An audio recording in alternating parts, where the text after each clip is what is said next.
He was blind, 86 years old, and owed $14,000. Then the judge asked one question that changed everything. The elderly man stood slowly at the front of the courtroom, his hands gripping the edges of the podium as if it were the only thing keeping him steady. His movements were careful, measured. Not rushed, not confident either. Just cautious, like someone who had learned over time that one wrong step could throw everything off balance. At 86 years old, standing for even a few minutes felt like an effort. His back was slightly bent, not dramatically, but enough to show the weight of years. His shoulders rose and fell gently as he breathed, each breath a reminder that simply being there required energy. His eyes, clouded and unfocused, stared forward without really seeing anything. He was legally blind. Not partially, not struggling a little. Blind enough that the world came to him through sound, memory, and routine rather than sight. He didn't look angry. He didn't look frustrated. He looked tired. The kind of tired that doesn't come from lack of sleep, but from carrying the same burden for too long. From navigating a world that keeps moving faster while your body and senses move slower. When he spoke, his voice was quiet but clear. There was no tremble of fear in it.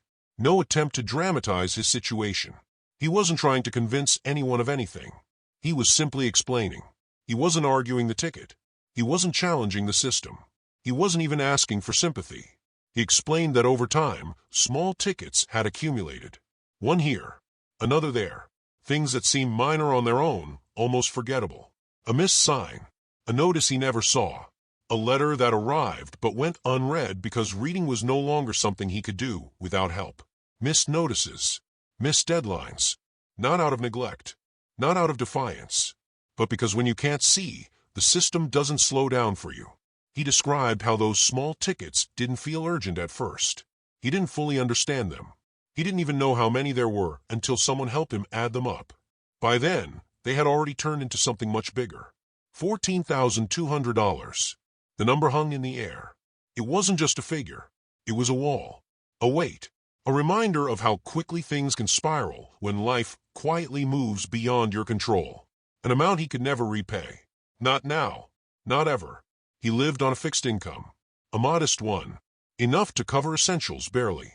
Rent, food, medication. There was no room for unexpected expenses, let alone thousands of dollars in fines. As he spoke, the courtroom stayed unusually quiet. No shifting chairs. No whispered conversations. No impatient sighs. People listened. Not out of curiosity. Out of recognition. Because everyone could see it. This wasn't someone gaming the system. This wasn't someone trying to escape responsibility. This was a man who had outlived most of the safety nets designed to protect people like him. He explained that being blind changed how time worked for him. Dates didn't stand out. Letters looked like blank pages. Notices that relied on bold print or highlighted warnings meant nothing when you couldn't see them at all.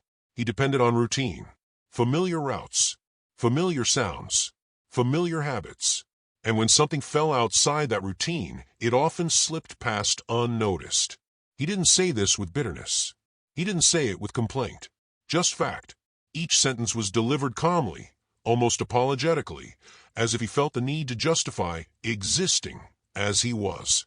At one point, he paused, tightening his grip on the podium. Not for drama, for balance, for a moment to gather himself. The room waited. People weren't checking their phones.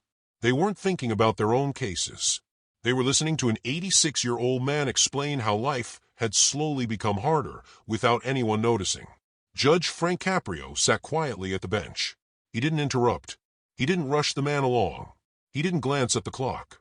He listened, not just to the words, but to what sat underneath them.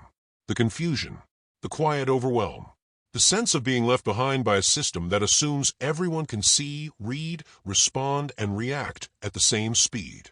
The judge reviewed the paperwork briefly, then looked back up at the man. The contrast was striking. On paper, this case was simple. Unpaid tickets, accumulated fines, a clear total owed. In front of him stood a man for whom that paper represented something far more complex. Years of unnoticed penalties. A growing burden he didn't fully understand until it became impossible to escape. The courtroom remained silent.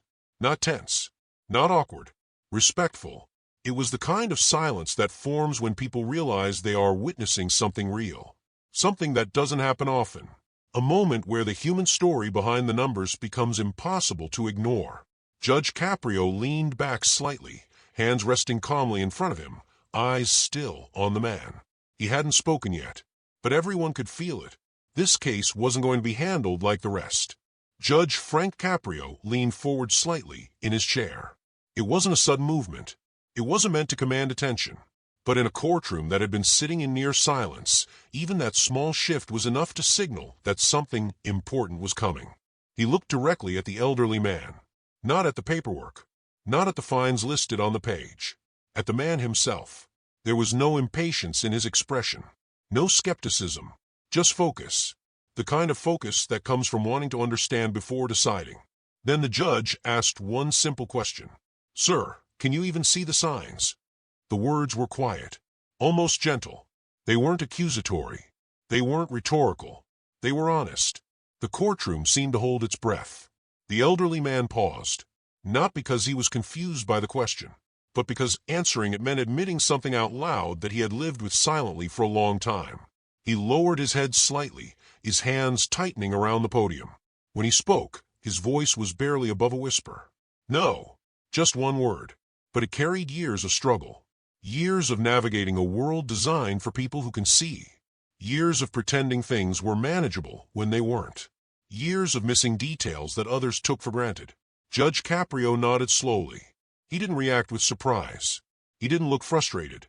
He nodded as if the answer confirmed what he had already begun to understand. Then he spoke again. "The law exists to protect people," he said calmly, "not to punish them for what they cannot control." There was no speech, no grand explanation, just clarity. That sentence reframed everything. Because suddenly, the case wasn't about unpaid tickets anymore. It wasn't about deadlines or notices or numbers printed on paper. It was about whether the system could recognize its own limits. Judge Caprio explained in simple terms that justice must take circumstances into account. That rules are meant to guide behavior, not crush people who are already vulnerable. That discretion exists for moments exactly like this. He spoke with certainty but not force, as if the conclusion was obvious once the right question had been asked. The fines were dismissed. Not reduced. Not postponed. Dismissed. The decision didn't come with conditions or warnings. It didn't require further explanation. It simply acknowledged reality. The law hadn't vanished. The rules hadn't failed. They had been applied correctly. The elderly man didn't react right away. He stood there, still gripping the podium, as if he hadn't fully absorbed what had just happened.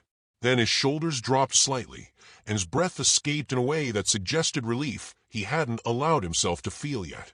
Not joy, not celebration. Relief. The weight of $14,200 didn't disappear from his life entirely. The years of difficulty didn't vanish either. But one overwhelming burden had been lifted, and that mattered. The courtroom didn't cheer. No one clapped. No one spoke out. It wasn't that kind of moment.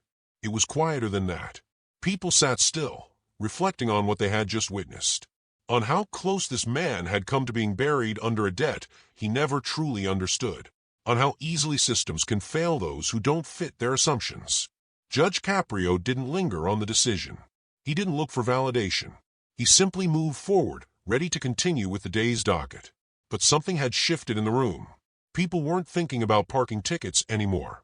They were thinking about their parents, their grandparents, their neighbors, about how easily life can become complicated when age, health, or disability enters the picture.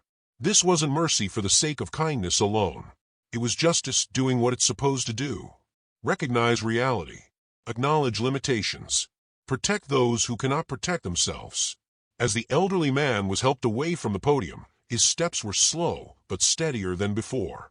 Not because his vision had improved, but because the burden he carried had become lighter. Judge Caprio watched him go, his expression unchanged, calm as ever. There was no need to say more. The lesson had already landed. Sometimes justice isn't about money. Sometimes it isn't about punishment. Sometimes it's about asking the right question and listening to the answer.